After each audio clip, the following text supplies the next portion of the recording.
Bom, primeiramente, boa tarde a todos. Eu gostaria de me apresentar para aqueles que não me conhecem. Meu nome é Carla Daniela Fonala Justiniano. Sou a honorável rainha do Betel Lírios do Madeira de Porto Velho, Rondônia. Vamos ter um projeto da gestão, que é a palestra religiosa, que vai ser sobre budismo, com os palestrantes Bianca Domingues, Célio Borges e Maria Cristina Molina. Podem começar, quando se sentir à vontade.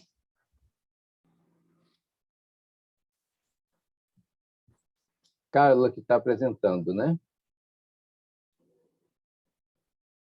Oi, estão me ouvindo? Isso. Sim, Cecília. Eu vou poder fazer uma transmissão, meninas. Oi, Cecília. Só para a gente situar assim no tempo, quanto tempo vamos ter para cada um e quanto tempo vai ser, assim, como é que vai ser, se vai ser uma exposição, depois um diálogo, só para organizar no tempo e no espaço, né? Para, de repente, fala mais do que o tempo e quanto tempo nós teremos cada um e qual o tempo previsto para a reunião.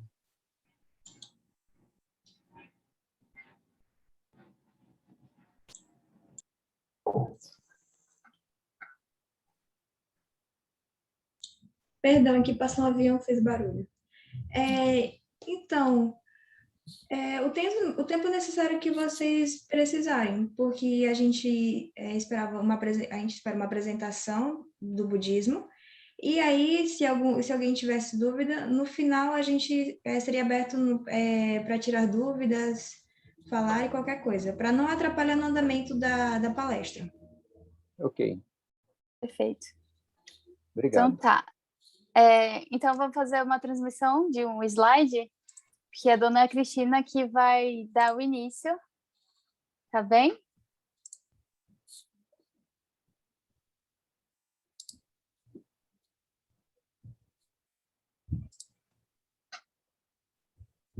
Vocês estão conseguindo ver? Sim, dá para ver. Dona Cristina, então, quando a senhora quiser começar.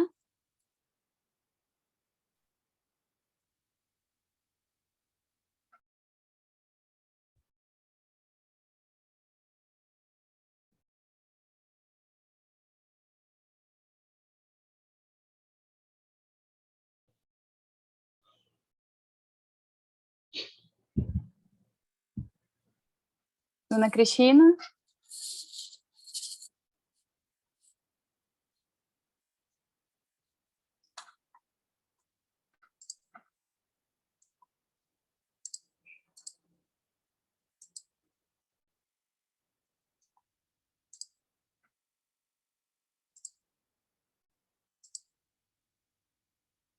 Dona Cristina, está conseguindo ouvir?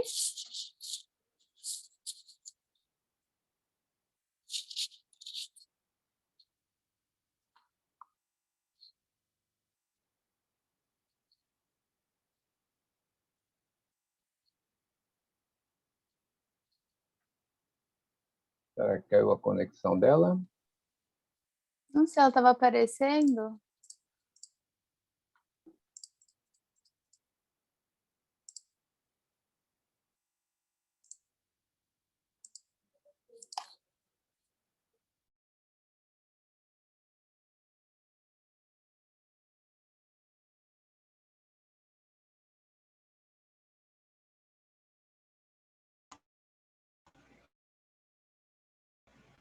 Você está escutando? Agora sim. Oi? Agora sim.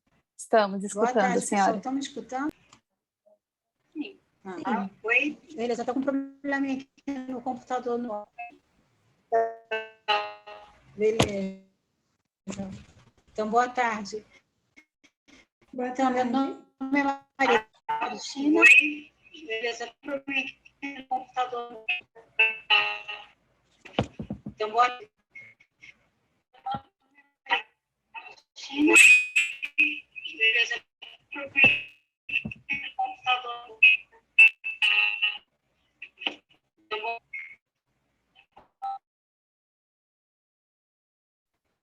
Ele deve estar com 2 equipamentos ligados, está dando microfonia.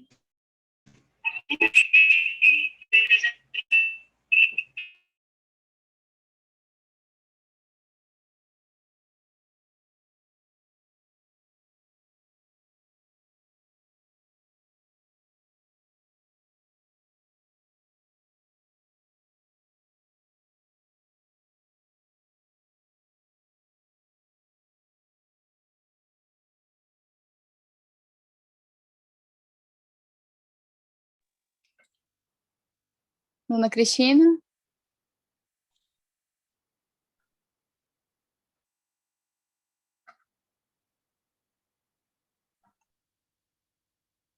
Ela tá por dois... Ela tá pelo celular e pelo computador?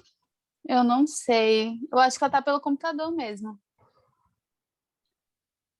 Eu vou tentar o contato com ela, Bianca, se está com algum problema da conexão. Uhum. Porque se ela tiver com dois aparelhos, ela pode mutar um e falar normalmente com o outro. Aí não dá Isso. microfonia.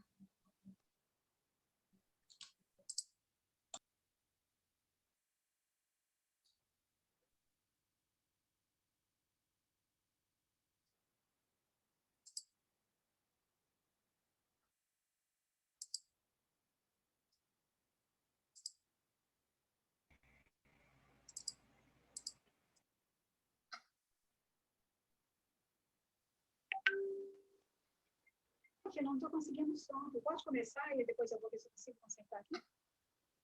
Dona Cristina, agora a gente ouve a senhora.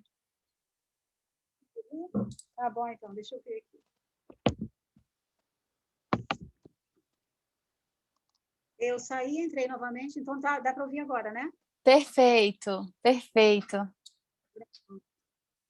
Desculpa, gente. Boa tarde. Eu não sou muito tecnológica, tá? Então, e ao vivo essas coisas acontecem. Bom, meu nome é Maria Cristina, né? Sou budista há 48 anos, estou em Rondônia há 35, né? Sou profissional, sou nutricionista. E dentro da nossa organização aqui do budismo, da Soka Gakkai em Rondônia, eu sou a responsável da divisão feminina, tá bom? Então, assim, é muita coisa para a gente falar de uma religião tão ampla, tão profunda, tão filosófica, e há pouco tempo, né? E se a gente for falar muito, aprofundar muito, também acaba, assim, confundindo um pouco. Então, eu preferi seguir uma linha, assim, falar um pouquinho de um ponto central da prática do budismo ou da filosofia budista, que é o humanismo. Então, por isso, né, eu coloquei a linhagem humanista do budismo. Por que é a linhagem humanista do budismo? Então, eu vou falar um pouquinho de Sakyamuni, vou falar um pouquinho da nossa organização, da atualidade, vou falar, assim, como veio se desenvolvendo, né? Então, assim, o significado de humanismo, né, não precisa falar, mas, né, é a filosofia moral que coloca os humanos como principais, numa escala de importância, ou seja, no centro, tá?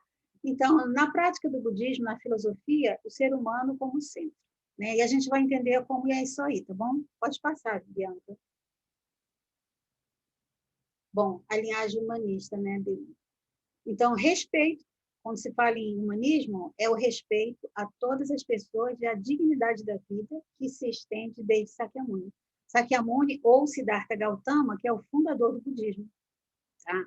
Ele iniciou na Índia, veio para a China, né? E no século XIII, no Japão, foi onde assim, o Buda Nichiren Daishonin deu um profundo significado a esse mesmo budismo de Sakyamuni, né? E esse budismo veio a partir do século XIII, sendo assim para toda a humanidade, né? Sem distinção de raça, de cor, de sexo, de nada. Então todas as pessoas podem ser felizes, né?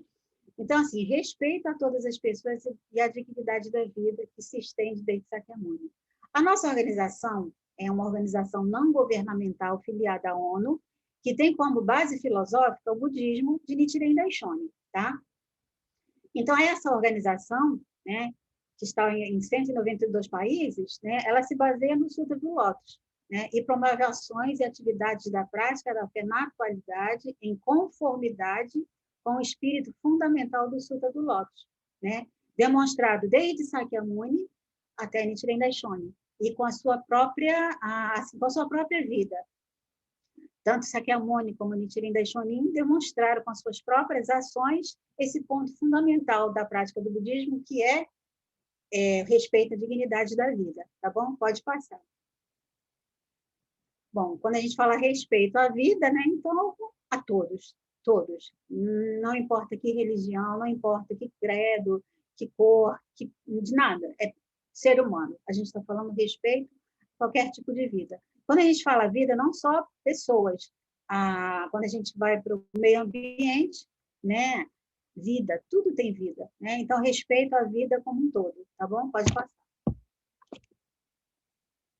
Bom, quem é Sakyamuni, assim, né? Sakyamuni é fundador do budismo, nasceu na Índia, no Nepal.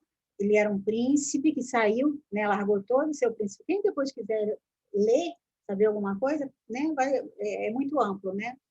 Então, ele era um príncipe que saiu da casa, vivia naquele local e não conhecia sofrimento de espécie alguma, né? Mas ele tinha umas inquietudes. Foi quando ele saiu uma vez para passear, que ele só ficava dentro dos arredores do palácio. Que o pai dele não queria que ele visse sofrimento nenhum. Ele era um jovem, né? E uma vez ele fugiu e foi lá para fora do palácio, né? Então ele se deparou com 4 sofrimentos que está aqui: o nascimento, a doença, o envelhecimento e a morte, tá? Então ele queria, né, buscar o verdadeiro significado da existência humana. Então ele saiu, ele largou tudo e foi em busca dessas respostas. Então esse é o Sakyamuni, tá? Que é o fundador do budismo. Pode passar. Bom, quando a gente fala assim, essa questão de respeitar, né, a compaixão, né, despertar a compaixão, então o Sakyamuni, ele mostrou isso na sua vivência. Ele ensinou que quando a gente se desperta para a nossa própria dignidade da nossa vida, né, a gente também compreende e respeita também a dignidade da vida dos demais. Tá? Esse é o espírito básico da compaixão budista. É o respeito a qualquer tipo de vida, a todas as vidas, a todas as pessoas. Tá? Pode passar. E quando a gente fala em compaixão, a gente é diferente, tá? A compaixão não é uma pena, tá? Na verdade, a compaixão, aqui fica bem claro, porque a pena é como se a gente olhasse o outro de cima para baixo. A compaixão do budismo, ensinada pelo budismo, significa compreender que as outras pessoas são tão importantes e preciosas como nós mesmos.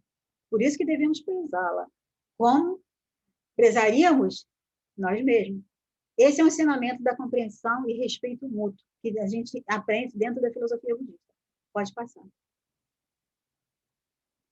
Então, aí que ação prática é essa de respeitar o próximo, de respeitar a dignidade da vida, né? Então, é compartilhar o respeito pela dignidade da vida, de todas as vidas. Pode passar, né? Pode passar, Bia. Bem, o Sutra do Lótus.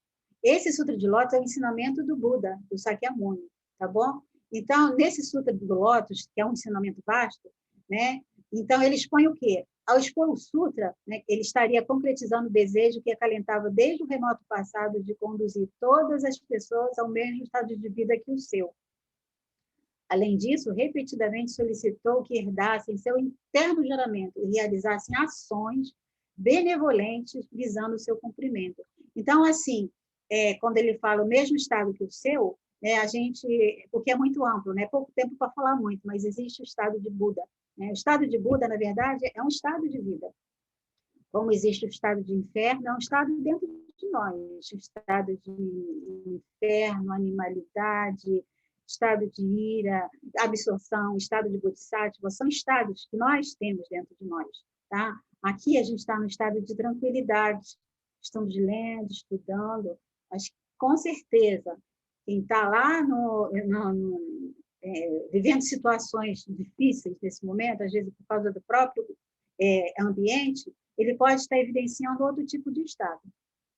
Vamos lá no Talibã agora, aquelas pessoas lá no aeroporto. Imagina aquele ser humano naquele local, né? Quem está sofrendo, quem está fazendo sofrer, todos estão no estado ruim, né? Então, assim, dependendo de onde a gente está, a gente vai evidenciar algum tipo de estado. Só que, né, a gente tem esse estado de Buda e a gente pode, independente do estado que a gente está, quando a gente tem como, assim, premissa o estado de Buda, a gente olha tudo com olhos diferentes.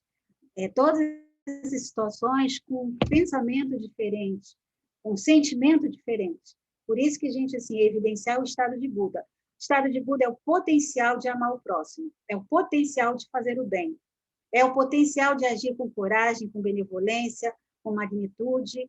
É isso, tá bom? Não é nada de diferente, não. É o potencial de realmente de fazer o bem, de amar o próximo.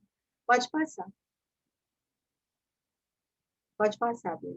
Bom, Nichiren Daishonin, o Sakyamuni foi na Índia 2.500 anos atrás. Nichiren Daishonin já veio no século XIII. Então, Nichiren Daishonin, ele veio dar um significado maior ao Sutra do Lótus. Diferente de Sakyamuni, Nichiren Daishonin era filho de pescador no Japão. O Japão, naquela época, era a casta assim, era a mais baixa de todas. Ele foi buscar respostas e foi estudar, e onde ele se deparou com o Sutra do Lótus. Viveu inúmeras situações e Nichiren Daishonin compreendeu e deu um grande significado, um profundo significado ao Sutra do Lótus, e onde ele, sim, esse profundo significado, e trouxe para a prática do budismo para todas as pessoas. Então, de Nichiren Daishonin, quando eu falo, Nichiren também, né, considerou o sofrimento das pessoas como seu próprio sofrimento. E numa época de grande distúrbio social, buscou um caminho que solucionasse esse sofrimento. Jurou herdar e transmitir o budismo para a concretização da genuína felicidade e dignidade de todas as pessoas. Na época de Nichiren Daishonin, no século XIII, é uma época no Japão completamente conturbada. Tá? O governo que mandava era o que eles queriam, se juntava a reverendos ruins, né, a religiões que não respeitavam o próximo. O Japão estava vivendo epidemias, fome, tufão, tudo que vocês imaginarem de ruim. Invasão estrangeira, como teve os mongóis que invadiram. Então, assim, a população que aproveitava desse sofrimento para tirar proveito dessas pessoas. Então, Nichiren Daishonin veio, encontrou o Sutra de Lótus e disse, não, a gente tem como mudar isso tudo. Foi quando ele trouxe esse grande significado do budismo para todas as pessoas. E ensinou o mantra que a gente recita, que é o Nam-myoho Renge-kyo, que é a capacidade da gente mudar o nosso destino, mudar o nosso karma, não só da pessoa, como do próprio país. Tá? Então, ele veio para mostrar o budismo para todas as pessoas e começou a praticar e, assim, transmitir para muitas e muitas pessoas. Tá bom? Pode passar. Bom, o que Nichiren Daishonin fez na prática? Então, ele estudou os escritos, o Sutra de Lótus, né? Dos predecessores que iriam Sakyamuni, ou na parte da China também, quando o budismo teve uma parte na Índia com Tiantai, ele estudou, examinou todos os sutras budistas. Como resultado de seus estudos, encontrou resposta que ele procurava, tá? No Sutra do Lótus. Tá? E quando ele entendeu essa resposta, estava tudo lá. Então, ele só expôs e mostrou para as pessoas, tá? Mas estava lá no Sutra do Lótus. Enfrentou várias perseguições, quase foi morto. Assim, é linda a história dele. É um revolucionário e ele foi uma das pessoas que mais respeitava as mulheres, mesmo na época no Japão, no século XIII, onde as mulheres não eram respeitadas de jeito nenhum. Mas ele respeitava não só as mulheres, como todos. Tá? Então, ele ensinou as pessoas assim, a mudar a sua vida, a mudar o seu destino. Então, o Sutra de Lótus, o que ele mostra? Né? Ele ensina a forma de manifestar o ilimitado potencial de todas as pessoas. É isso que o budismo mostra. E colocá-las em prática na sociedade. Então, não importa quão conturbada a sociedade seja, a gente, como ser humano, a gente pode fazer a nossa parte.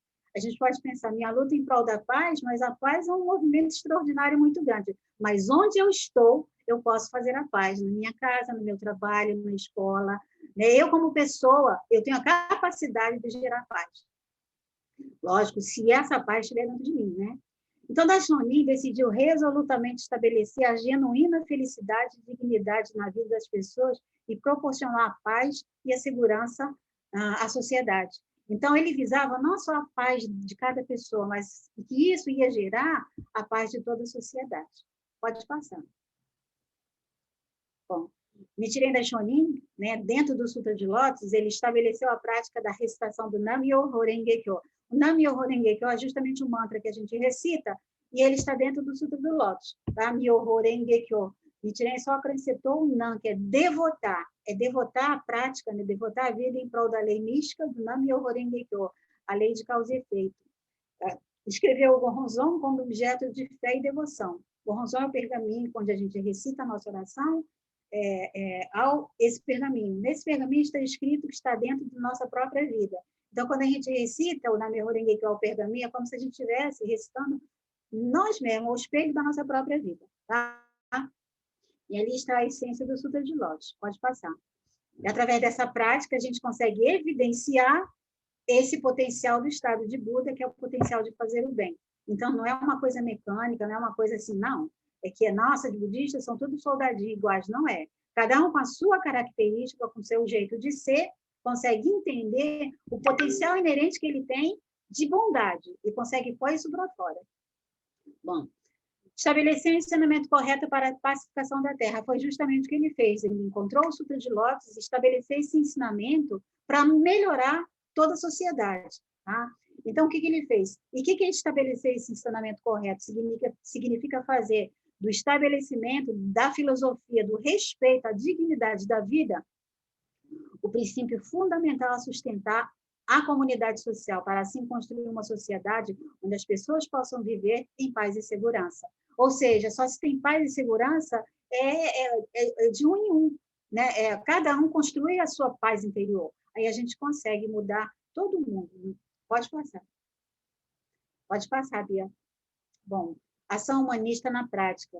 Desde Sakyamuni, né, visa controlar o egoísmo destrutivo que corrói a vida e a sociedade humana.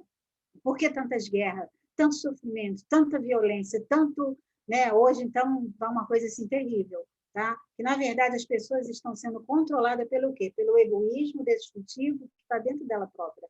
Pela animosidade, pelo sentimento de não respeitar o outro, de querer ser mais que o outro, de querer mais. O sentimento de ter é mais importante do que ser. E, para mim, ter, eu posso fazer qualquer coisa, não importa. Tá? Então, as pessoas estão envoltas em sentimentos muito ruins. Tá? E o budismo vem falar o quê? Que justamente assim, é uma ação, essa ação nossa de lutar em prol da paz, mostrando que as pessoas tenham capacidade de lutar pela paz e ser um grande agente da paz e evidenciar esse potencial maravilhoso que é o estado de Buda dentro dela. Então, uma ação embasada no espírito fundamental do budismo, que almeja a realização da felicidade de si mesmo junto com a das outras pessoas, adornada pela confiança, pela criação de valores e pela harmonia. O eixo desse processo é o diálogo repleto de humanismo. Então, realmente, é um outro ponto extraordinário que a gente vê no budismo, é a questão do diálogo sempre. Outro ponto é o respeito às diferenças. Né? É uma religião que realmente enaltece e respeita as diferenças. E a coisa mais extraordinária realmente é ser diferente. E é com a diferença que a gente aprende. Mas, muitas vezes, assim, a gente só aceita que é igual ou é próximo do que a gente pensa. Então, por isso tantas guerras, tanta coisa ruim, né? Então, respeita as diferenças. E o diálogo é assim, é extraordinário. É o que realmente, né, a gente consegue mostrar esse humanismo. Pode passar, Bia. Aqui são os nossos 3 presidentes da nossa organização budista. A organização budista tem 90 anos, tá? Essas 3 pessoas, essas 3 figuras extraordinárias, então, eles trouxeram que o budismo até então, ele era só para o clero, para os reverendos, para os bons, poucas pessoas tinham acesso. Esse, Sonesaburo Makibuchi, Josei Toda e Daisaku Ikeda trouxeram para as pessoas assim, na sociedade. Aí fundaram a organização. Makibuchi Sensei fundou. Tá? Isso, assim, depois vai ser falado um pouquinho sobre isso. Josei Toda continuou. Nosso Daisaku Ikeda Sensei, até hoje está vivo. É assim, um grande líder humanista que luta em prol da paz, apesar de ter mais de 90 anos de idade. Pode passar. Então, foram os 3 presidentes da Soka Gakkai que, por meio de seus incansáveis esforços, reviveram a filosofia e as ações de Nichiren Daishonin nos tempos modernos, ou seja, aquele espírito de prezar o próximo, lutar em prol da paz, sua felicidade, do outro, respeitar a diferença, eles trouxeram para a sociedade e para os tempos modernos. Com base em suas orientações, os membros, nós, né, nos dedicamos a uma variedade de atividades. Pode passar. Essas atividades, né, e eu acho que depois vai ser falada, né? Então, a prática do budismo Nichiren visa capacitar as pessoas a concretizar a felicidade tanto delas quanto das demais. Ela valoriza também a importância das pessoas contribuírem para as suas respectivas comunidades. Olha que legal. Né? Como bons cidadãos, visa tornar cada pessoa indispensável nos respectivos lares, nos locais de trabalho e na sociedade, conquistando a confiança de todos por meio de suas ações. Então, parece que isso aqui é utopia, mas quando a gente pratica, a gente estuda a filosofia, e, acima de tudo, quando a gente recita o mantra, essa essência bondosa, essa essência do estado de Buda é evidenciada.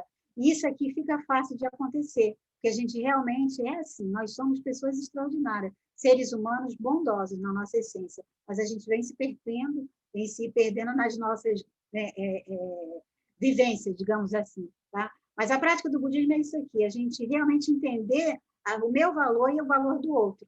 Pode passar. Bom, a SGI também não é só, ela também tem atividades assim, muito amplas, né? Ela se engaja em questões globais, na nossa organização, assim, várias como é que se fala? Movimentos, palestras, né? Que fala sobre isso aqui, sobre a abolição de armas nucleares. Inclusive, o Toda Sensei foi uma das primeiras pessoas a falar sobre isso no Japão, no pós-guerra do Japão, quando o Japão perdeu a guerra, né, junto com os Estados Unidos. Então, ele foi um, né, dos que falava sobre isso, né, e lutou sobre isso. Tá? E ele falava que a bomba atômica, a arma nuclear, ela por si só, ela está lá. Mas quem movimenta a bomba atômica? É o homem. Então, na verdade, é o homem que precisa mudar. Pode passar. Né? Então, não precisaria nem ter isso aí, uma bomba atômica, no caso. Então, fala também sobre o respeito da paz, da dignidade da vida, dos direitos humanos, exposições sobre o meio ambiente, exposições, né, da necessidade, né, de respeitar o ambiente. Tudo a gente tem esse movimento global em prol da paz, em prol assim, da conscientização do respeito à vida. Então, quando falo respeito à vida, o meio ambiente ele também faz parte. Pode passar. Bom, aí uma vez o nosso mestre Ikeda Sensei, ele é uma das pessoas, né, nosso mestre na atualidade, né, que realmente uma jovem perguntou a ele assim: como eu poderia contribuir para a paz? Aí ele fala assim: só de você perguntar sobre isso, já mostra o seu estado de Buda, o seu espírito de Buda, né? Então, mesmo não sendo budista, as pessoas têm esse estado, que é o estado de bondade, de amar o próximo. Às vezes ele está muito esquecidinho, ele está muito lá dentro do nosso ser. Então, ele fala, só de falar nisso, só de pensar nisso, já é o estado de Buda, né? E aí ele fala assim, tudo começa a incentivar sinceramente a pessoa que está diante de você. A partir daí, o caminho estará definido. A vida de cada pessoa é uma preciosa torre de tesouro. Não existe tesouro mais importante do que uma vida. O tesouro mais importante, mais valioso de todo o cosmos, de todo o planeta, de tudo. É a vida humana. Pode passar. Bom, para acender a chama da esperança no coração dos amigos, mergulhado na dor e na tristeza, escrevo para encandecer a flama da coragem, para fazer ecoar o ritmado hino ao ser humano no coração das pessoas, daquela pessoa e desta também, e junto trilharmos a grande caminhada da justiça. O ser humano sempre como sempre. Tá? Então, o Sensei ele escreve muito, incentiva muito. Né? O livro, tem um livro dele, A Nova Revolução Humana, está no volume 30. Tá? E por que ele escreve tanto? Aí ele fala aqui, é para incentivar as pessoas, para as pessoas não se deixarem levar pelo desencanto, pelo desamor, pela desesperança, mas lutar em prol de um grande objetivo. Pode passar. Bom, eu peço sim desculpa, porque é muito, muito amplo, é muito filosofia, é muito, assim, muita coisa em pouco tempo. Né? Mas assim, o que eu quis falar mais é sobre isso, esse respeito à dignidade da vida. Então, esse respeito universal pela dignidade humana é o grande caminho da paz. Não se tem paz se a gente não respeitar o ser humano que está bem próximo de nós, tá bom? Gente, obrigada e boa tarde.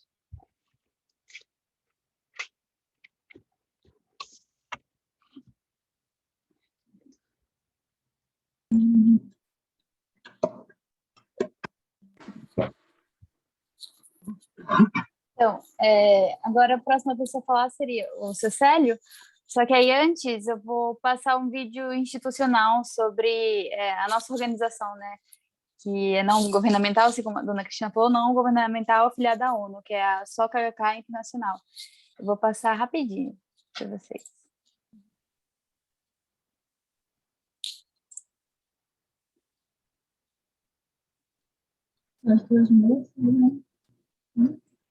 Oi?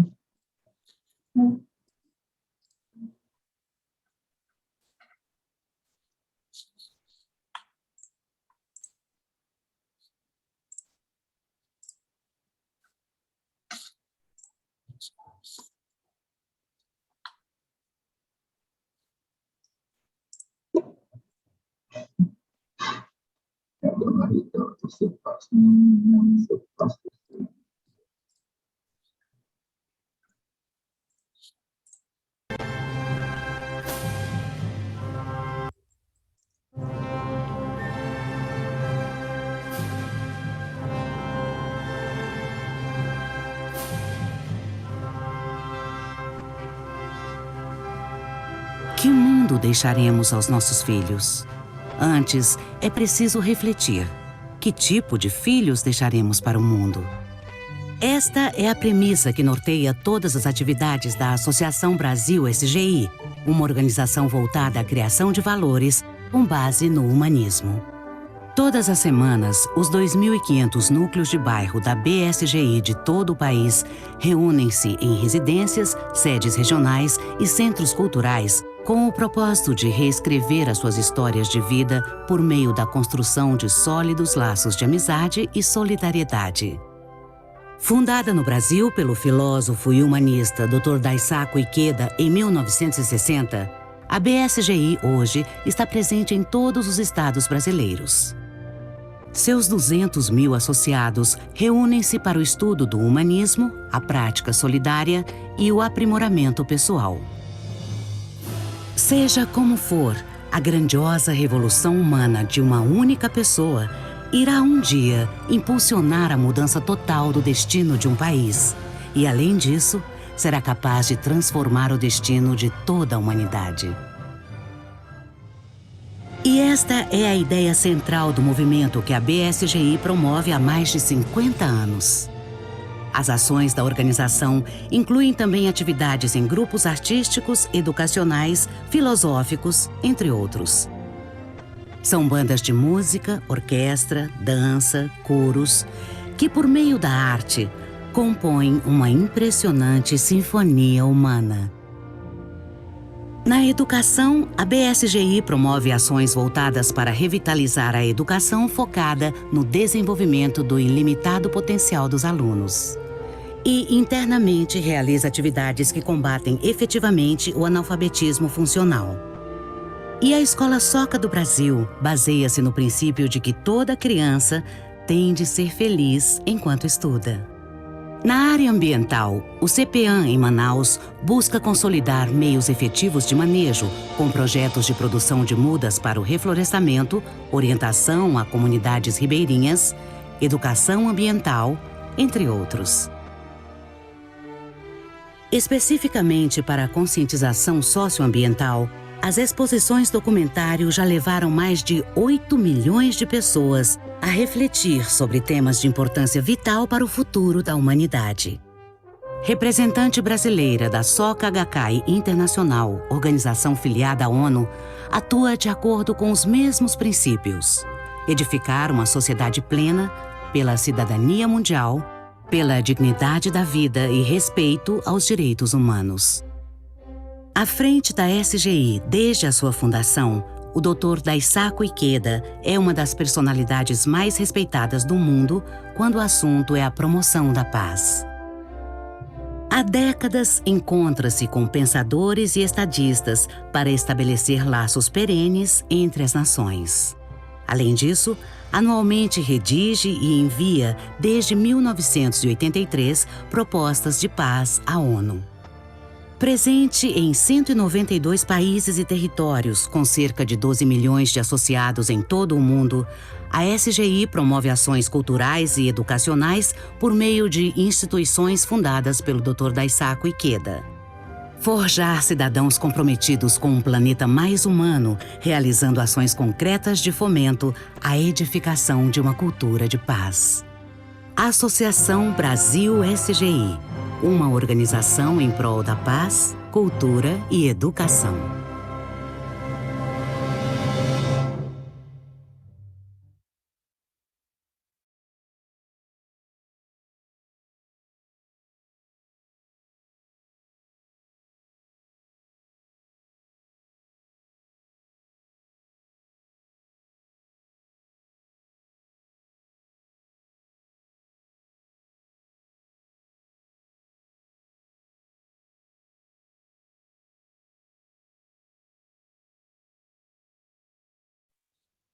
Seu Célio, o senhor pode dar início à sua explanação?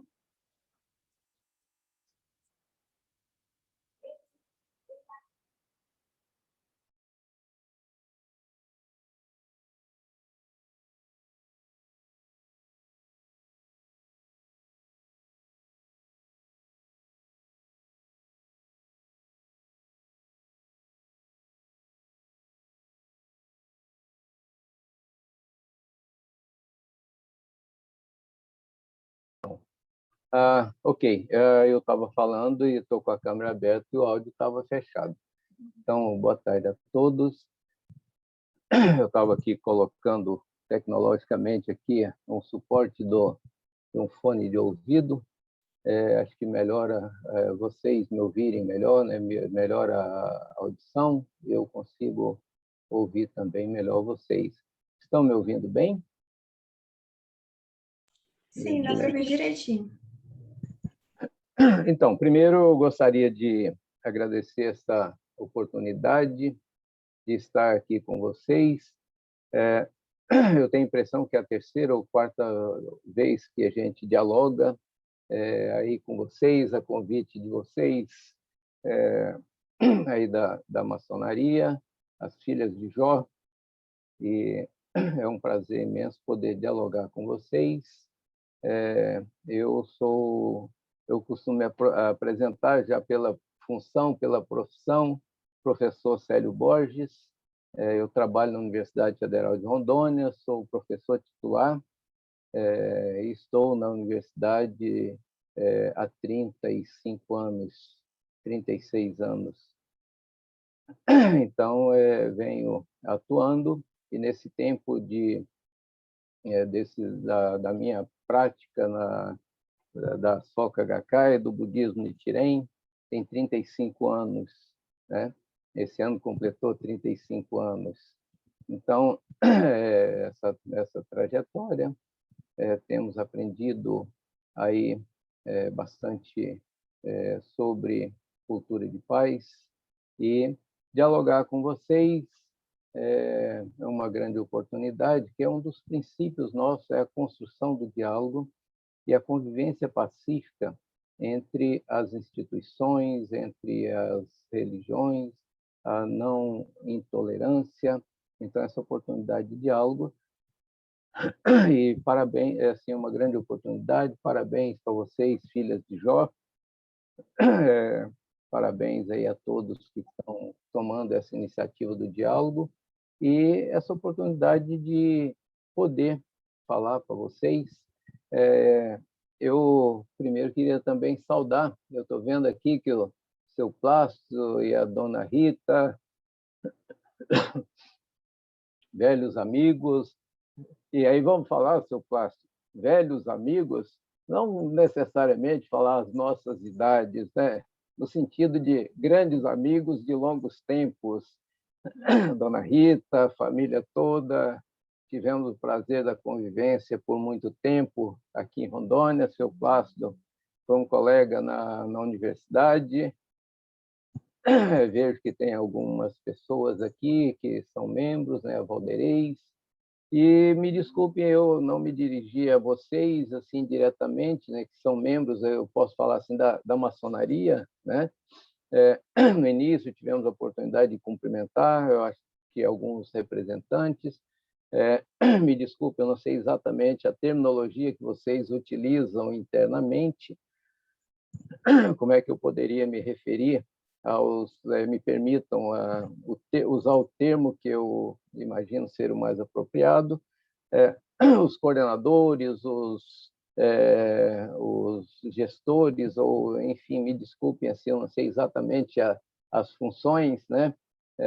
Então, assim, a todos, né, membros da maçonaria, do segmento, né? Eu sei que são várias lojas, tem os segmentos específicos, mas, assim, muitíssimo obrigado a todos e ficamos à disposição para continuar esse diálogo em outro momento. O tempo é um pouco restrito e hoje nós temos também uma programação, o horário nosso vai estar um pouco restrito também, temos outras reuniões nossas, agora a partir das 17h, que nós chamamos de reunião de palestra. Então, eu vou tentar fazer um resumo assim geral, né, um resumo rápido, para entender um pouco a Soka Gakkai.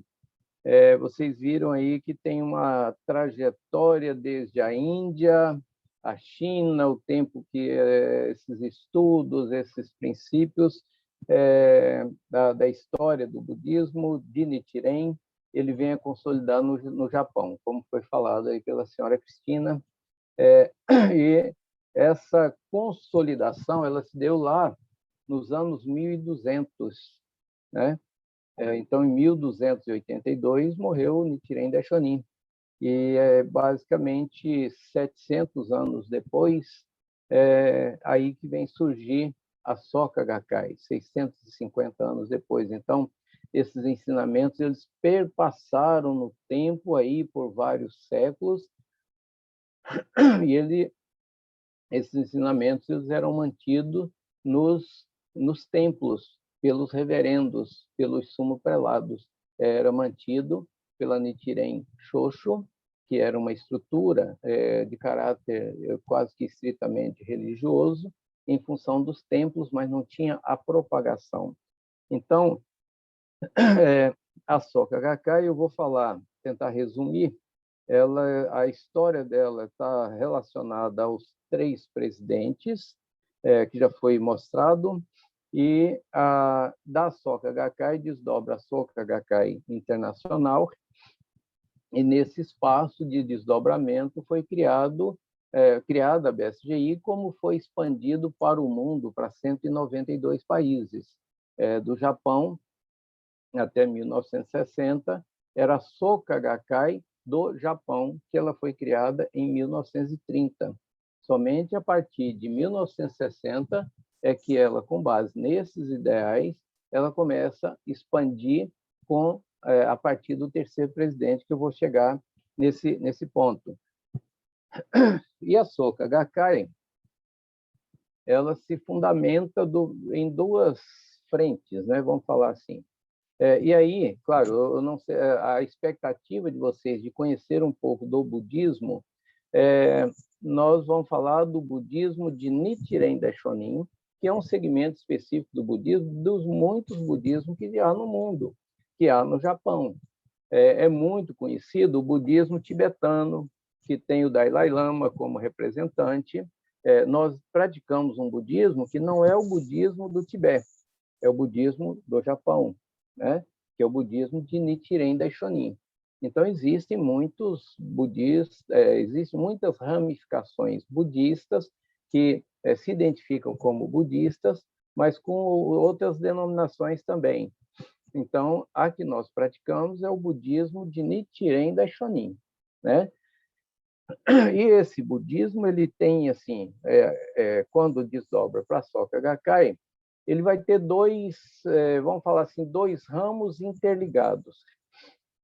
Do ponto de vista filosófico, né, que é essa perspectiva do budismo, do ensinamento de Nichiren Daishonin. Os escritos de Nichiren Daishonin. Então, nós temos esses escritos que nós chamamos de Gosho, né?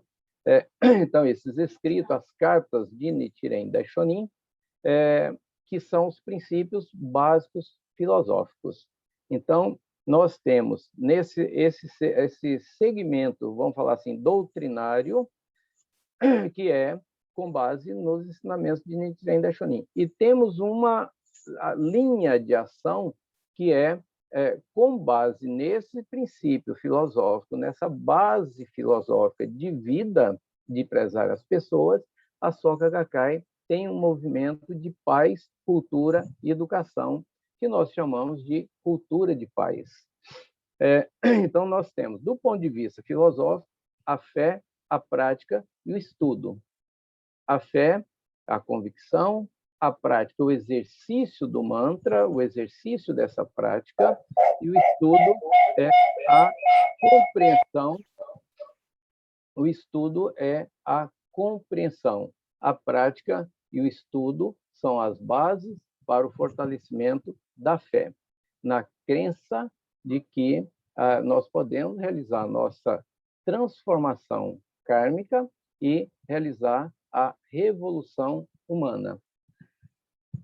E essa revolução humana, ela é propiciada também em propagar o budismo para as pessoas dentro da perspectiva do diálogo e da cultura de paz. Bem, esse é um resumo assim geral dessas bases filosóficas da prática budista, do budismo de Nichiren Daishonin, né? Nesse processo histórico.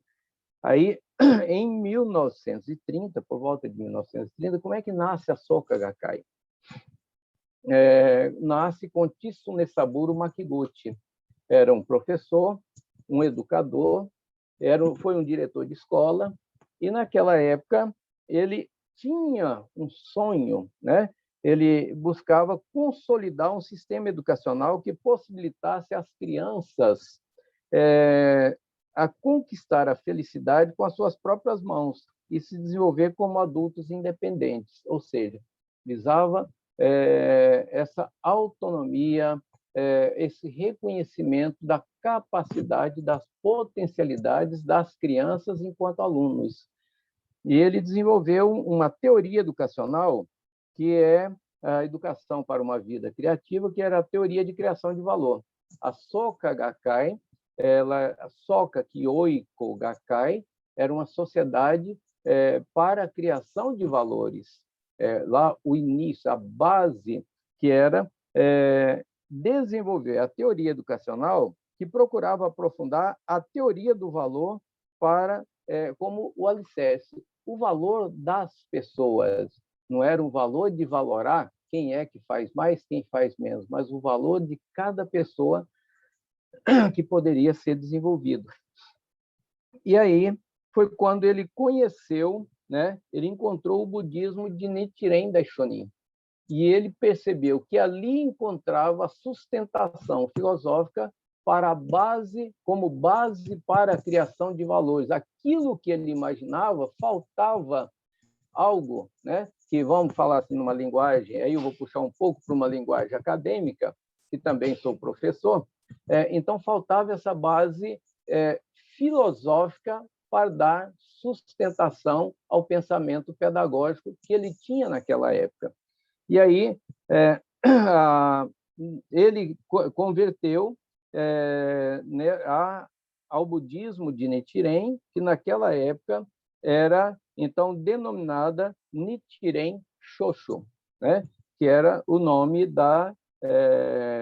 religioso dado aos ensinamentos de Nichiren Daishonin. E naquela época ele aderiu ao budismo por se tornar para ele um modo de vida, né? Visualizando uma religião que se tornaria a fonte da força de criação de valor capaz de ser comprovada na sociedade. Então, com esta convicção, o senhor Makiguchi fundou a Soka Gakkai em 1930. Então, foi quando ele publicou o livro, né, do Sistema Pedagógico de Criação de Valor. E aí ela visava, né, sistematizar uma teoria educacional idealizada por ele, né? Então, ela teve como fundamento esse princípio. Então, em 1930, em novembro de 1930, foi então criada a Soka Gakkai. E a palavra Soka significa criação de valor, né? E indo, então, um pouquinho assim, pulando alguns pontos, eu optei por não fazer slide exatamente assim, para ir podendo dialogar um pouco com vocês. Então, essa Soka Kyoiko Gakkai, né, ela passou a ser ligada diretamente a esses princípios de Nichiren Daishonin. Então, tornou-se uma sociedade leiga, porque não era composta de reverendos, né? Então, a sociedade leiga de praticantes da Nichiren Shoshu, né? Então, foi estabelecido nesse tempo, nesse início, uma forma totalmente diferente das tradicionais entidades religiosas, quando, né, os adeptos ficavam ligados aos templos locais. Então, a partir da Soka Gakkai, começou um processo de dinamização, de difusão dos ensinamentos de Nichiren Daishonin. E aí foi se consolidando a Soka Gakkai, ela tendo depois ligações, né, sendo ligada a Nichiren Shoshu, né? Então, essa convivência, então, assim, desde o início da Soka Gakkai, se estabeleceu como organização leiga que era independente, sem o tradicional vínculo com o clero, porque era uma sociedade leiga, tendo como base a preservação dos ensinamentos, preservação e expansão dos ensinamentos de Nichiren Daishonin. O que objetivava, né? A prática religiosa que era desenvolvida era uma forma de sustentação para que as pessoas pudessem compreender o processo da revolução humana. Então, a prática da Soka Gakkai, né? da Soka Kyoiko Gakkai, que depois mudou para Soka Gakkai, né? Ficou somente Soka Gakkai, objetivava a conquista da felicidade absoluta das pessoas na vida diária. Então, aquela convicção de que os ensinamentos de Nichiren Daishonin era para todos, ela existia só no entorno dos reverendos, no entorno dos templos, ela não propagava para as pessoas. Então, iniciou esse processo de difusão de um ensinamento que propiciasse as pessoas a conquistar a fazer a sua revolução humana e conquistar a sua felicidade. Então, objetivava a conquista da felicidade absoluta na vida diária, incentivando os membros, né, que ela foi se expandindo, a se fortalecer na fé e na prática e atuar pela paz e prosperidade social. Então,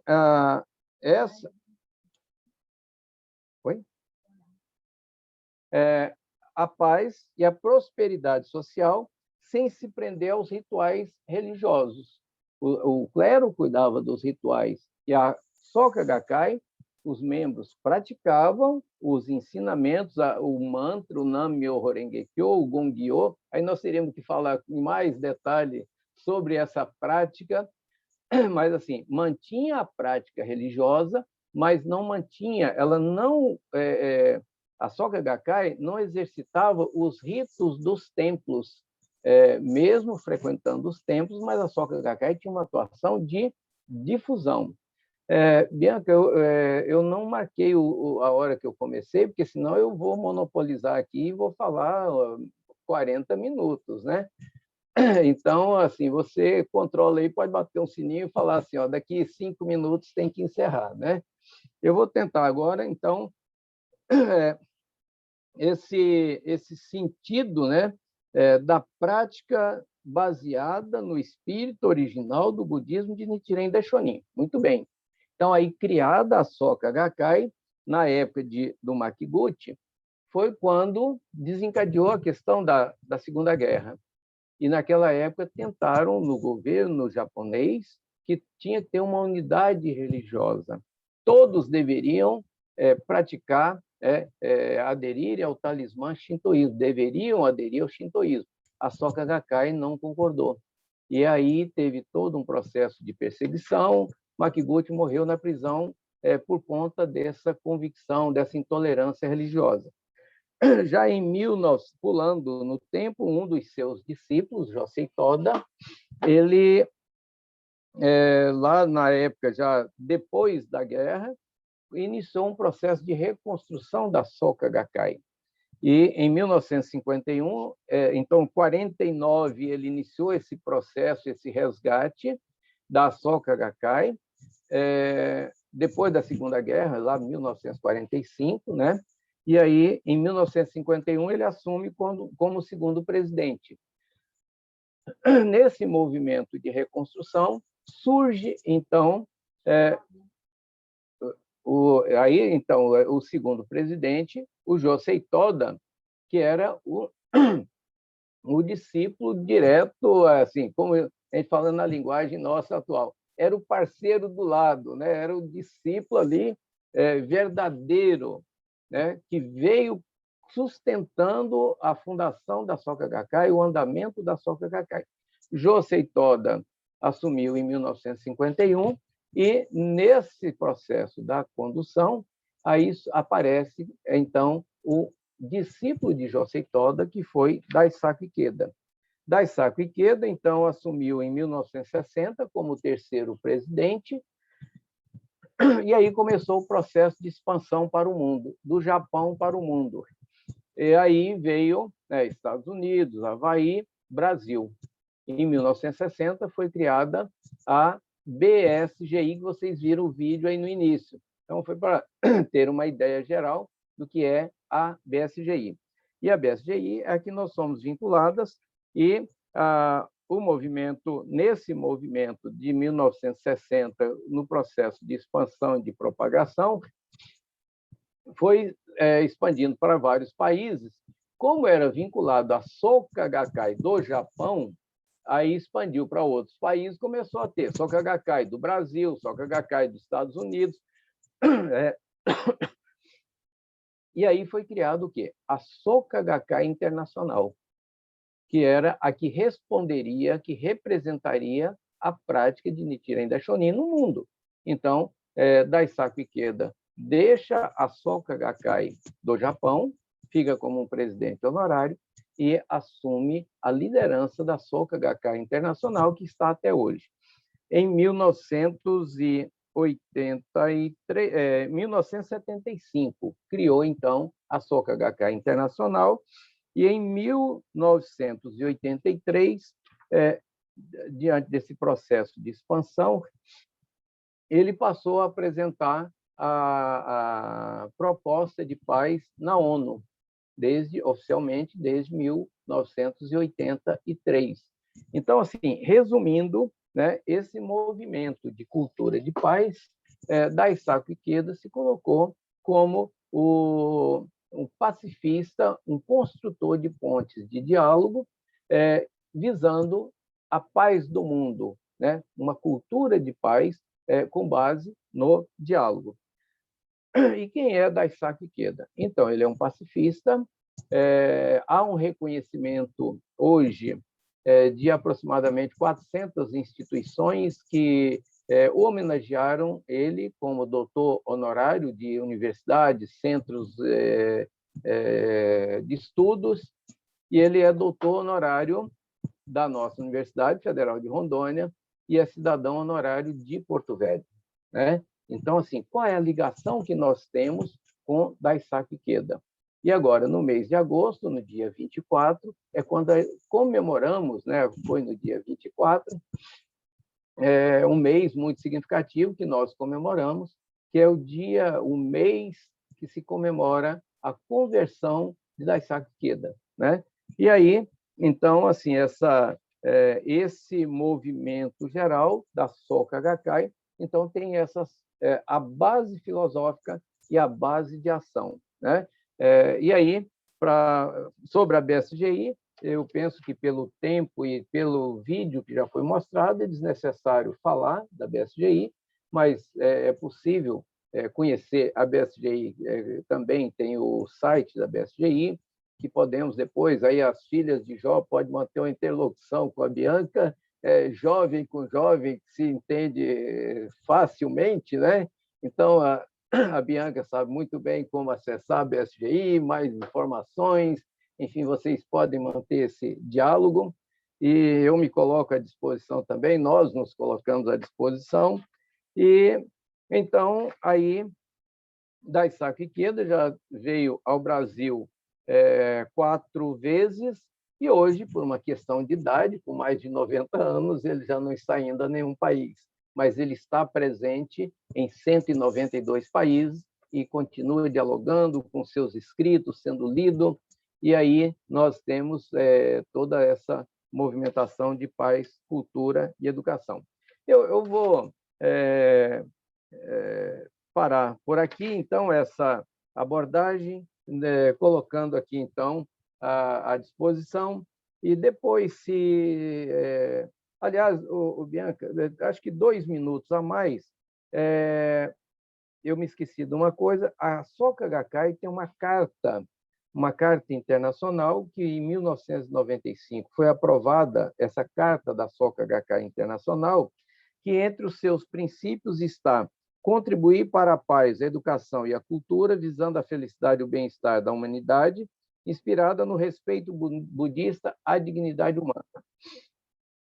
Temos, com base no ideal da cidadania, resguardar os direitos humanos fundamentais e não discriminar nenhum indivíduo.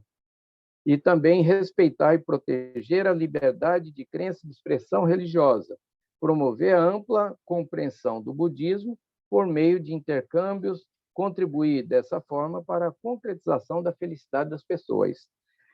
E mais, tem outros princípios, mas entre eles ainda, respeitar a diversidade cultural, realizar intercâmbios culturais e criar uma sociedade de cooperação e de compreensão mútua.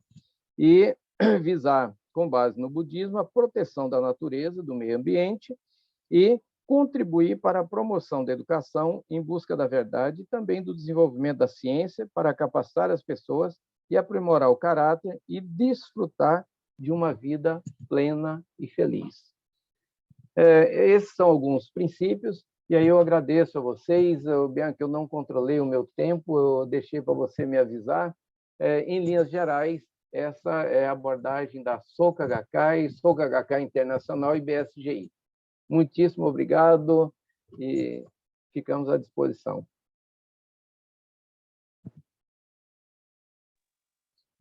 Obrigada, Cecílio.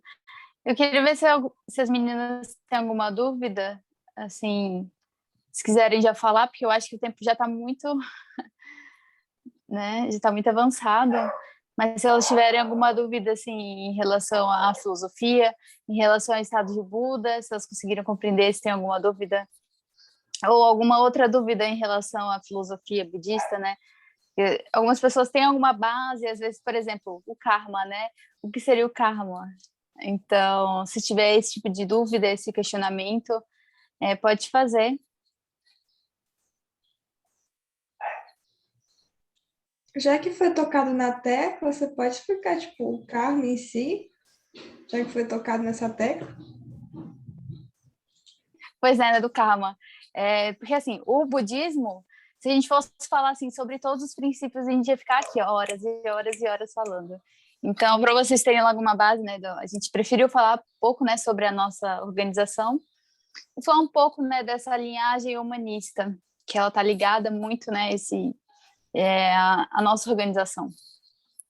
Mas, enfim, o karma as pessoas ligam muito àquela ideia de ser algo muito ruim, de vai fazer alguma coisa, vai gerar um karma, o karma vai ser algo ruim. Elas têm muito essa ideia, né, de algo negativo, né, de trazer algo negativo, mas não. O karma, eles são as ações que você faz, né, na sua vida ou em existências passadas. A gente acredita que existem várias existências. Então, são karmas que você pode, né, karma familiar, karma de relacionamento com pessoas, karma de doença, né? Existem vários tipos de karma, mas nem todo karma ele é negativo. Então, tá, eles são ações, né? Todas as nossas ações, elas vão gerar um efeito. Aí a gente chama de lei de causa e efeito. Então, tudo que a gente causa, né, futuramente ela vai ter um efeito, vai surgir um efeito. Aí, por exemplo, se você fez alguma coisa muito boa, vai ter um efeito, vai gerar um karma, e aquilo vai ser algo bom para você. Mas é claro, se você fizer algo, né, ruim, prejudicar alguém, vai também surgir um efeito negativo. Mas o karma em si, ele não é essa questão de sempre pensar que é algo negativo. Por exemplo, a gente tem karma com outras pessoas, né? Karma com a nossa família. A gente está nessa família porque a gente tem uma conexão kármica de várias existências, sabe? E o karma, ele não é imutável, você pode transformar. E dentro do budismo a gente recita, né, esse Nam-myoho Renge Kyo, para a gente adquirir a sabedoria do Buda, né, ter esse estado de Buda, e para transformar tudo também, transformar karmas negativos de existências passadas. Então, se você não tem um relacionamento bom com alguém, você pode transformar aquilo. Aí a gente, né, dentro do budismo, a gente transforma fazendo as nossas orações, né? A gente recita esse Nam-myoho Renge Kyo, esse mantra. Tem gente que recita durante 5 minutos, 10 minutos, 1 hora, 2 horas, 3 horas, 5 horas. Tem gente que recita, né, durante várias horas. A gente faz com as mãos assim, né, juntas, e com os olhos abertos.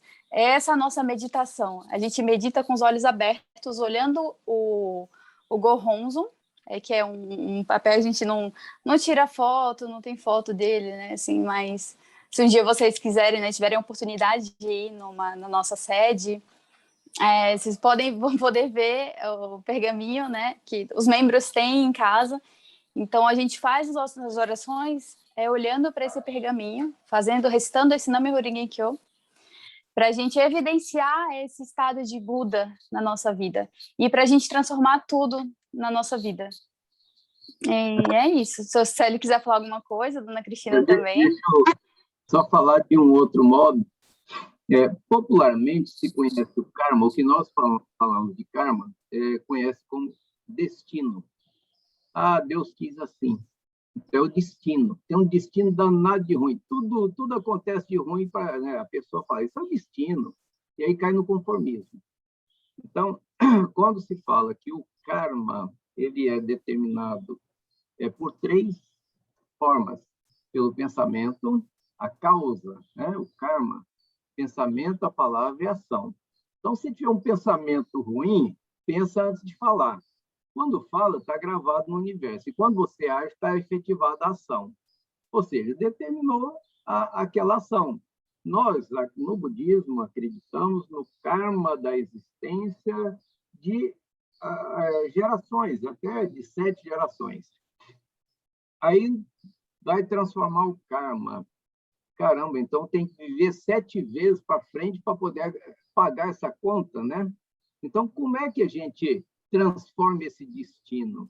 Aí é que a gente, isso que a Bianca falou, nós acreditamos na prática da recitação do mantra que a gente faz, do Nam-myoho Renge Kyo, de cortar esse karma agora. Eu já fiz muita coisa, mas eu posso ser bom daqui para frente.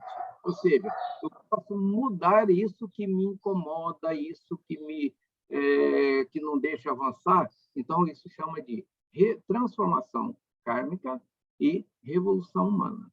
Mas, como o tempo está apertado, assim, esse diálogo poderia, né, seguir bastante aí para frente. E temos oportunidade, fiquem à vontade, podemos conversar sobre isso um pouco mais também em outros momentos. Agora, a nossa sede não está funcionando por conta dos protocolos, das restrições locais e os próprios protocolos da BPI. Mas, então, assim, não sei se conseguimos explicar para vocês a questão do karma, né? Transformação do karma. O que é e como transformar. A Bianca vai falar sobre proposta de paz. Eu acho que o tempo está avançado. Como é que você... Bianca, você vai falar sobre proposta Eu acho de paz? que está muito avançado o tempo, Cecília. Eu acho que a Isadora levantou a mãozinha ali. Tá. Tem alguma... Pode ter uma pergunta? Sim, eu tenho uma pergunta. Eu não sei se vocês comentaram, se eu também dei uma leve distraída no meio da explicação de vocês, mas vocês sendo budistas, vocês acreditam em Deus? Porque até onde eu saiba, vocês são não ateístas, no caso, né? Essa é a minha dúvida. Bianca, a Cristina está aí? A Cristina quer responder ou a Bianca quer responder? Cristina está aí, ainda conectada? Não sei se ela... Não sei, acho que ela não está, não. Mas, seu Célio, se o senhor quiser falar, pode falar. Ok. Pode ficar à vontade. Isadora que perguntou? Foi Isadora? Então, Isadora, essa é uma questão polêmica, a concepção, né, de Deus e o temor a Deus. E aí, claro que eu vou falar com todo respeito a cada segmento religioso tem uma concepção, e essa pergunta que nos faz, mas qual é o Deus? O budismo não é uma religião cristã, como nós temos outras no mundo que não é cristã. Então, tem uma concepção dos segmentos cristãos, tem uma concepção, vamos falar assim, de outros segmentos orientais, e o nosso princípio ele é baseado nos ensinamentos de Nichiren Daishonin. Consideramos essa força, né, uma força universal, que nós somos um microcosmo dentro desse macrocosmo. E há concepções de que o homem é a imagem e semelhança de Deus, nós temos uma concepção que nós somos a semelhança do universo. Ou seja, nós somos um microcosmo dentro do macrocosmo. E aí tem uma questão que ela é um pouco polêmica também, eu espero que o modo como eu vou falar não caracterize nenhum desapreço a nenhuma instituição, mas uma questão um pouco polêmica é quem é monoteísta e quem é politeísta. Então, assim, se a gente pensar numa crença que nós temos uma convicção dos deuses budistas como entidades protetoras, Bonten Taishaku, aí, claro, eu vou utilizar termos budistas que talvez agora teria que explicar com muito mais tempo. Então, nós temos a concepção das entidades protetoras, os deuses budistas, né? Que isso ficaria para um outro momento, uma discussão que nós iríamos mais tempo. E se for pensar assim, mas então o budismo é politeísta. Mas tem segmento religioso que tem crença, vamos falar assim, em Deus, mas em entidades das quais eles são fiéis. Entidades das quais eles são seguidores, né?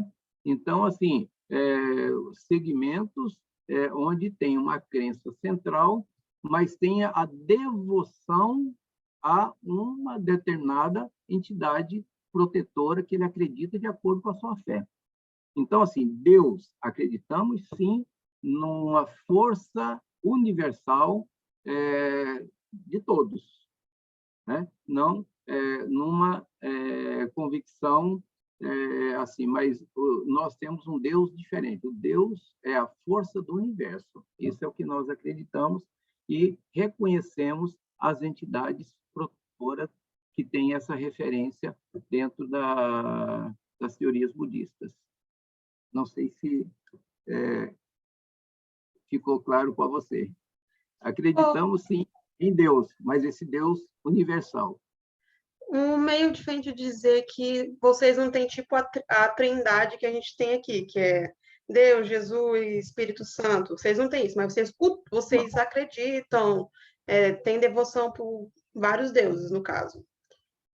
Vocês não têm aquela Não, trindade que a gente tem aqui.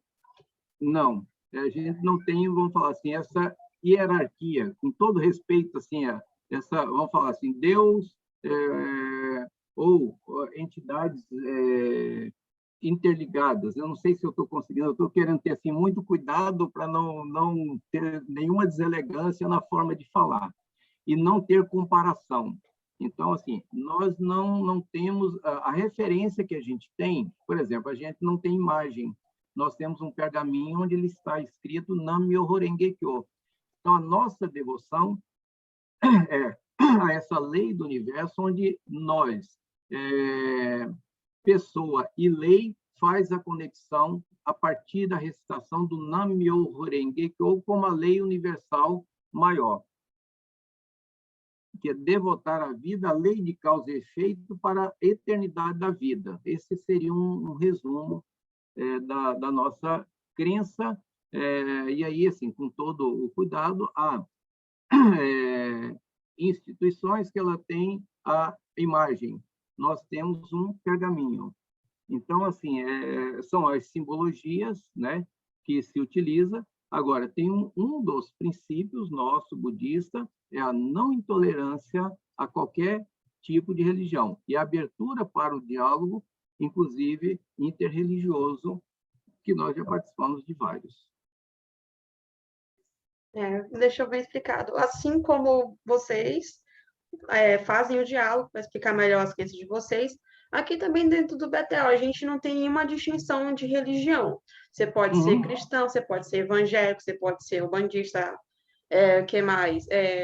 Espírita. A gente não tem esse tipo de problema. Então, foi bom a apresentação de vocês, porque adquiriu muito conhecimento. Na minha gestão, a gente fez do espiritismo e da religião do candomblé. Religiões afro. Então, tipo, já desperta um nível cultural muito grande. Então, eu acho muito bom ter esse tipo de exposição para a gente. O ideal era ter uma visita à sede de vocês para a gente conhecer, né? Que é a ideia original. Infelizmente, por causa da pandemia, não foi possível. Mas no futuro a gente espera. Eu espero conhecer a sede de vocês ainda. Então, Isadora, só assim nessa questão dos vínculos religiosos, eu venho de uma família católica praticante tradicionalmente de interior, né? Eu já tenho mais de 60 anos, imagina você a prática do catolicismo, né? Naquela época, era uma prática muito rigorosa, uma devoção, assim, domingo, se não fosse a igreja, seria assim quase que uma blasfêmia, né? E eu estou usando isso com todo respeito, eu estou falando da minha história. Então, nós íamos todos, o pai, a mãe, os irmãos, sentavam no mesmo banco, enquanto não terminava a missa, não podia nem falar. Ou seja, prestar atenção absoluta, era uma devoção. A minha família, né, o meu pai, o irmão, minha mãe já faleceu, mas a família continuam católicos, praticantes, e convivemos com grande respeito, em grande harmonia, né? Então, eu conheço muito bem, vamos dizer, a tradição católica, que até adolescente, até já adulto, bem jovem, né?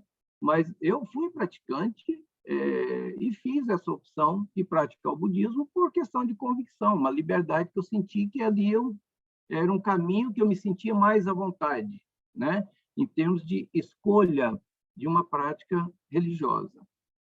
Mas, enquanto a sede, quando retornar, vou pedir a Bianca para ficar atenta aí, Bianca, quando retornarmos, vocês já estão convidados aí todos, eu estou vendo que tem várias outras pessoas, coordenadores, dirigentes, né? Ficamos à disposição para conhecer a nossa sede. Eu tenho uma dúvida em relação ao mantra que foi falado, que a Bianca ela falou que tem vezes que fica 10 minutos, 1 hora e tudo mais. Perdão. Repetindo esse mantra.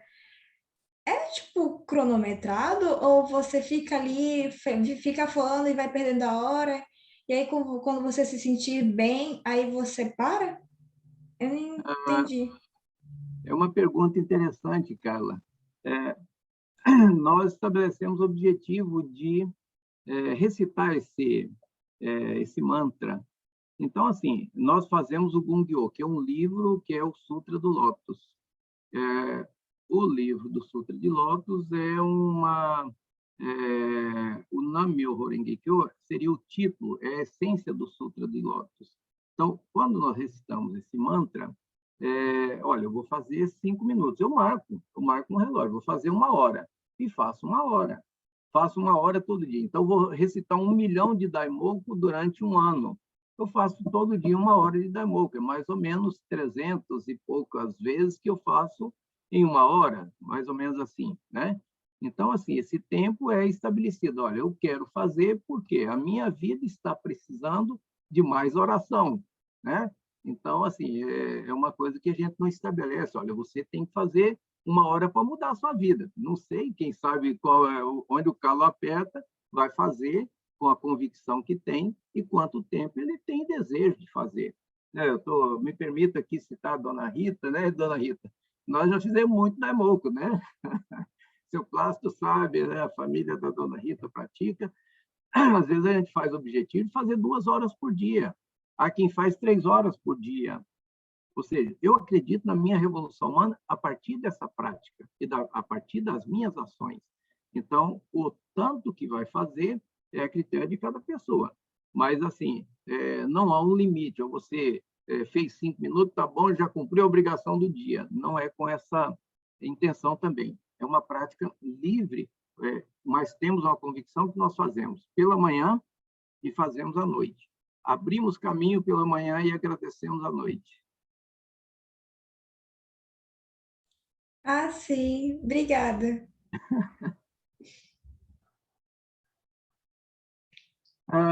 Eu não quero ser deselegante, nós temos uma outra reunião nossa que já iniciou. Se tiver mais alguma pergunta, não sei se a Cristina já saiu, mas como também pelo avançado da hora, não queremos abusar da boa vontade de vocês. Se tiver mais alguma pergunta, mas a gente já, se puder, caminhar para o encerramento, tanto pelo horário, quanto também por esse outro compromisso que eu e a Bianca vamos também, né, Bianca? Então, eu não sei se vocês querem fazer mais alguma pergunta, senão ficamos à disposição para outros diálogos em outro momento. Célia, bom, primeiro, boa noite, boa tarde. Estamos no fim de tarde, início de noite. Boa tarde. Me cede mais alguns segundinhos, por favor. Eu esperei as meninas fazerem as colocações, mas eu me sinto um pouquinho numa obrigação de sentimento de colocar algumas coisas. Eu tive o meu primeiro contato com o budismo através de 3 livros que me encantaram. São 3 livros de Hermann Hesse, que é Lobo da Estepe, Demian e Siddhartha. Esses livros eu estava numa fase, eu estava na faculdade, eu estava passando uma fase de uma certa insegurança, uma certa angústia na minha vida, e eu eu não encontrava na leitura religiosa católica aquilo que amenizasse meu coração e me tirasse um pouco a ansiedade. Aí eu tive contato com esses livros, li, me encantei e procurei, através desses livros, o autoconhecimento, o autodesenvolvimento. Então, assim, eu não sei se essa linha, né, do Hermann Hesse, ele segue a mesma que vocês hoje estão aí, até porque eu fiquei sabendo agora que a gente tem um budismo tibetano e um budismo japonês que existe uma certa diferenciação na forma de conduzir.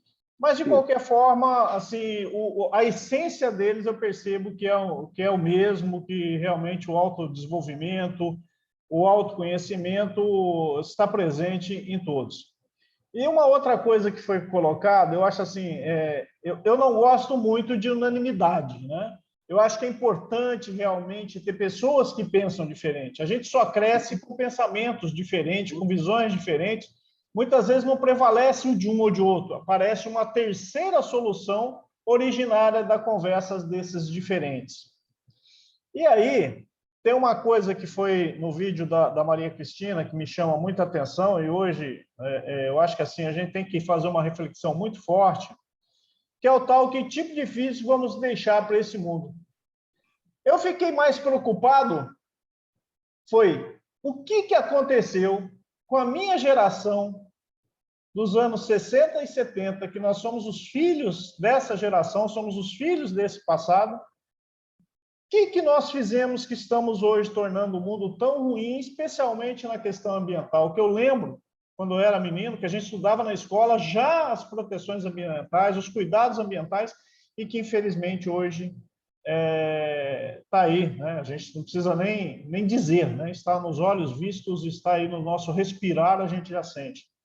E aí eu vi que vocês têm uma ONG, né, na Amazônia, a SGI tem uma ONG na questão ambiental, e eu acho isso importante vocês terem colocado essa pequena imagem, essa pequena citação de uma ONG da Amazônia, para deixar claro que muitas vezes se fala que tem ONGs destruindo a Amazônia, tem ONGs especulando a Amazônia, e está aqui a presença de uma ONG que trata a questão ambiental, como ela parte da energia, como ela parte da interação do ser humano com todo esse universo. Então, assim, achei muito legal isso aí. E aí, queria aqui só, né, finalizando as minhas palavras, agradecer a Carlinha pela oportunidade, né, ela que é a nossa honorável rainha, para agradecer aí a todas as meninas e aos palestrantes, parabéns, né, Célio, Maria Cristina, Bianca que ficou caladinho, não teve tempo, mas com certeza tem uma história talvez muito bonita para ainda nos contar futuramente. Então, agradeço por essa participação e essa oportunidade que me foi dada poder expor esse meu pedacinho do meu passado aqui. Obrigado. Seu Antônio, Oi, Bia, pode falar. eu vou falar só uma coisinha rapidinho, que ele falou, inclusive, da ONG, é porque a gente tem o CPAN, né, que é um centro de pesquisa, né, da nossa organização. Inclusive, é porque eu ia falar sobre a proposta de paz, né, que o Dr. Dessaco Ikeda, ele envia, desde 1983, ele envia todo ano, dia 26 de janeiro, ele envia à ONU, né, com várias propostas, então ele fala sobre muitas coisas, sobre a crise climática, em relação também aos conflitos religiosos, ele fala sobre muita coisa. E aí, na carta, né, na proposta desse ano, ele até falou sobre o CPAN, ele citou o CPAN, porque o CPAN ele fez um projeto maravilhoso. O CPAN vai plantar uma muda de árvore, né, da quantidade de mortos da Covid. Então, ele até citou isso, né, nessa carta, nessa proposta de paz, e realmente o CPAN ele tem assim, um movimento maravilhoso. O CPAN é um centro de pesquisa assim, divino, com muitos projetos de levar a educação sustentável às escolas lá do Amazonas. Então, realmente, assim, é maravilhoso. E muito obrigada, assim, pelas suas palavras. Essa Célia pode falar. Então, Antônio, me permita, assim, essa informalidade de chamar direto pelo nome. Antônio, muito obrigado por essa contextualização, né, essa abordagem. A nossa geração, eu falo assim, acho que temos aproximadamente aí, ou idade aproximada, a nossa geração aí dos anos 60, nós começamos a presenciar, né, os reflexos da Segunda Guerra, o reflexo da industrialização, a expansão econômica, aquelas ondas, né, a onda rural, a onda da industrialização, vivenciamos um regime de ditadura no país, e tem uma coisa que os conhecimentos orientais eram muito poucos, bem pouco difundido. Em 1960 começou a BSGI no Brasil, já tinha o tempo da migração japonesa, então iniciou basicamente com os japoneses daquela época, e aí assim Eu penso que nós fomos sendo atropelados, a nossa geração, por uma ganância, o mundo inteiro, por uma expansão econômica desenfreada, desmatamento. Nunca se destruiu tanto o ambiente como foi no século passado, e agora a gente vê que assim, uma das abordagens da proposta de paz é que uma das coisas mais perversas que a gente vai ter ainda, né, que ameaça a humanidade, não é apenas a questão das armas de destruição em massa. E a gente está vendo uma pandemia que a gente não sabe se ela é uma guerra biológica, se é por acaso, ninguém tem a resposta. Mas uma das coisas mais perversas vai ser a ganância econômica. O que vai ser o mundo em 2030, a gente não sabe, tem indicadores. Então, assim, depois dessa pandemia, a gente não sabe qual vai ser a dinâmica. Depois da globalização, lá na virada do ano, a gente viu que a tecnologia avançou imensamente, né? E agora, assim, o que nós temos uma convicção é de que tudo isso vai mudar a partir da revolução humana das pessoas. Essa citação aí de alguns autores, o nosso presidente, quando ele escreve a proposta de paz, ele dialoga com vários autores também, ele cita vários autores. E aí, se me permitir, se for assim também do seu interesse, nós podemos enviar algumas propostas de paz, alguns escritos, algumas informações a mais, mas principalmente a proposta de paz dá essa dimensão da preocupação com o meio ambiente, a preocupação com os desastres naturais, a preocupação com as mulheres que no índice de pessoas sem acesso à informação, índice de pessoas analfabetas no mundo, por exemplo, tem aí, eu vou falar aleatoriamente, se tem 10 milhões de analfabetos, 50 milhões de analfabetos no mundo, a maioria ainda são mulheres. A discriminação, a intolerância, convicções, disputas por conta de intolerância religiosa, que a gente vê acontecendo em alguns lugares do mundo. Então, assim, tem a avareza, né? Assim, está na ira e na estupidez das pessoas. Quer dizer, o desenfreamento, o desrespeito à natureza, às vezes ele vem por uma questão muito mais de uma ganância econômica descontrolada, né?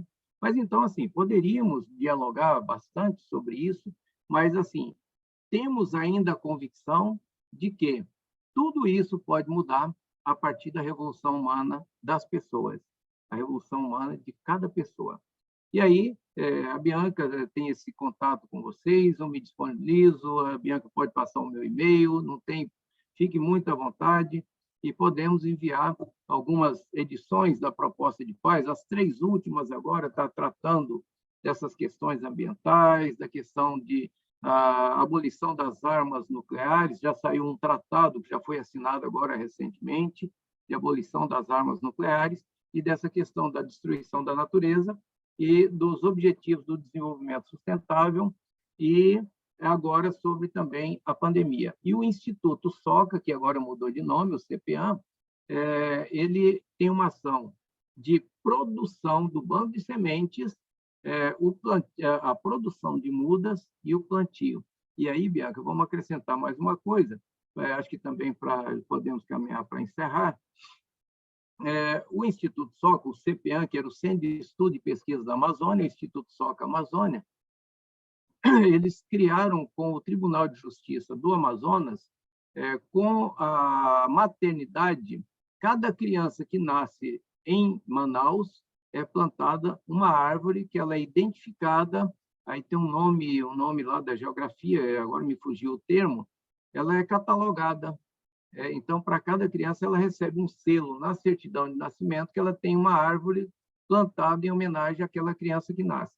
E agora, por conta da pandemia, com várias empresas do Amazonas, criou-se essa frente de plantar uma árvore, de arborizar Manaus, uma árvore para cada pessoa vítima da Covid, faleceu atingida pela Covid. Então, nós também queremos agradecer a todos vocês por essa oportunidade, agradecer aí pela paciência que nós extrapolamos, acho que um pouco o tempo da expectativa de vocês. Então, assim, muito obrigado por tudo. Prazer rever aí o seu Plástico, dona Rita. Abraço aí para as filhas, os filhos e as filhas de Jó, nossa consideração, e serão todos bem-vindos à nossa sede para conhecer assim que voltar a abertura da nossa sede. Muitíssimo obrigado a todos. Muito obrigada pela palestra, nós que agradecemos. Foi muito bom para o agradecimento de todo mundo, ainda mais das meninas, porque somos jovens e podemos, com esse conhecimento de outras religiões, podemos fazer a mudança no mundo. Então, muito obrigada. Espero que algum dia o Betel Lírios possa conhecer a sede de vocês, e desde já agradeço muito a palestra de vocês.